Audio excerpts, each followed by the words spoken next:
Hey everybody, welcome back to Taz's Wig Closet at Wig Studio One. I'm introducing a style by Rene of Paris today. It's been around a little while. This is LAINE by Rene of Paris, and I'm going to show it to you as a part of my affordable series. LAINE has gained some new color options lately. I think it's a really nice value, so we're gonna break it down. Coming up. I purchased this style with my own funds from Wig Studio One. Be sure to expand the description box below the video. You'll find a link where you can go out and check out the details and pricing. There's also a promo code for 30% off this style and all other Rene of Paris styles. If you have any question for us, you can email support@wigstudio1.com. LAINE is that medium to long length, straight, layered style. It's shown here in the color Creamy Toffee R. And I have debated for many years whether to purchase this style and check it out. I thought the price was absolutely right. I think before any coupons or discounts are applied on this style, it's $118 before any coupons. Now remember, at Wig Studio One, there is a coupon code for 30% off. So that's gonna bring it well below $100. But the main reason why I kind of passed on it each time was because I have seen other reviews on this, and it just appeared to be very wiggy to me because a lot of those colors expose the PERMATEASE on the top. There's a thick PERMATEASE layer on the top to keep the style and the shape going, but at the same time, you want to be able to reasonably disguise that if you like. So now, about a year ago, they introduced some rooted shades. I think they have 3 or 4 rooted options. They have a huge color palette on this style, but now some rooted colors. So what we're looking at here is the Creamy Toffee R. And based on the description, it says that Creamy Toffee R is more of a medium to dark honey blonde, and then there's some platinum in there, like a 50-50 blend of honey and platinum. I think that is right. I have seen some applications of this color that just remind me of some gold tones, some layered gold tones, some medium to dark, and then your light, very pale gold. Now in this case, I do think that it does run a little bit warm, even though that platinum is kind of taking down that warmth in the honey. It's more neutral, but might be leaning warm. And all of that is on a medium brown root.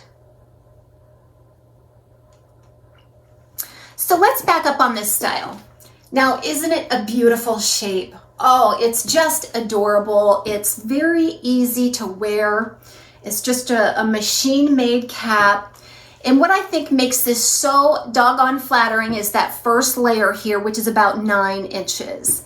And that kind of just feathers back into the style wherever you decide to part it.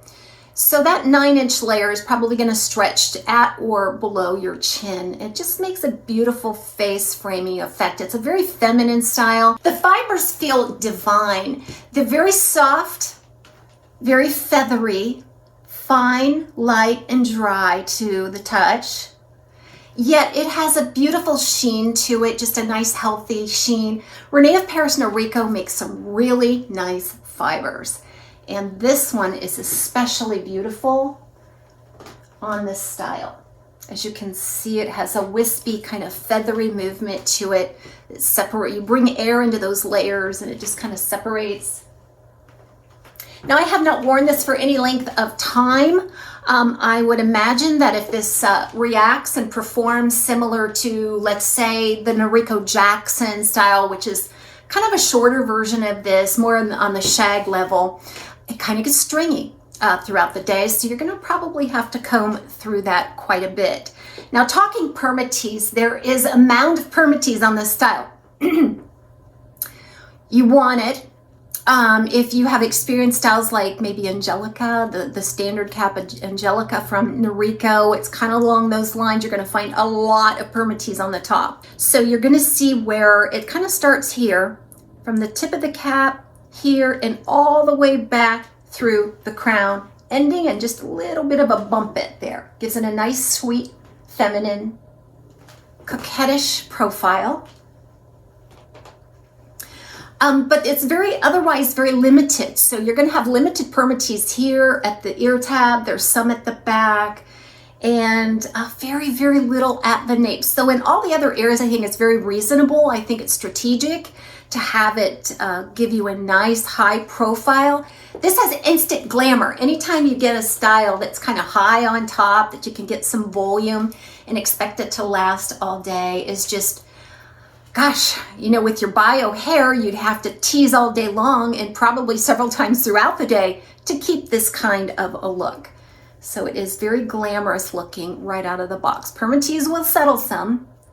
That's just how PERMATEASE is, but I think this is well done. And I'm just a fan of volume on top. So you have to be a fan of that volume in order to really, really embrace and love this style. I would say this style probably weighs between 4 and 5 ounces, very typical, the standard cap longer style like this. It's not too thick of a density, so it doesn't feel too hot and heavy on my head.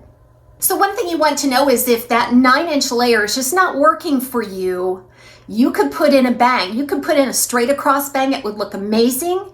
You could take the fringe up to more of a, 4 or 5 inch, so it strikes you somewhere around the cheekbone, because these layers are still going to come in and frame the face no matter how short you make your fringe. It has a nice little profile coming off of the wig cap there, so you're going to get a built-in little coil towards the face. I think a bang would be super flattering on this style, and at this price point you could probably afford to really hone your skills in trimming your bangs. But in case you're not confident, please take it to your stylist.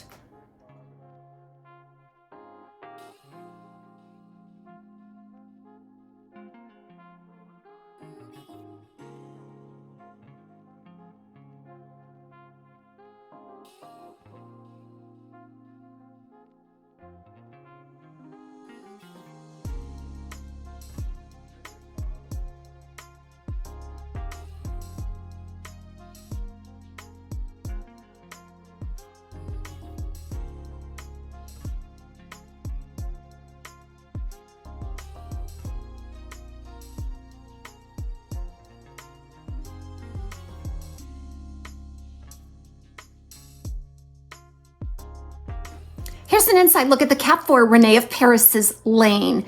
There's that closed rose lace top hiding all the PERMATEASE. Then you do have a velvet piece there at the front for comfort. And then a nice brush of fiber, like a hidden weft there at the front hairline. There's a lot of fiber spliced into that closed ear tab, a standard velvet nape, and bra strap type adjusters. There's a lot of wefting on this style. And I feel like it's average right out of the box, and I could easily accommodate a petite average circumference.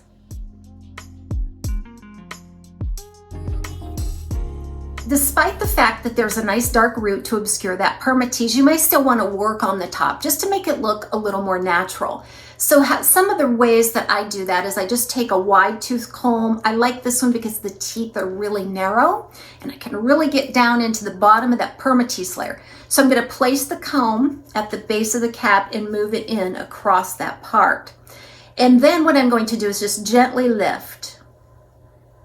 Now, that's going to spring that part a little bit.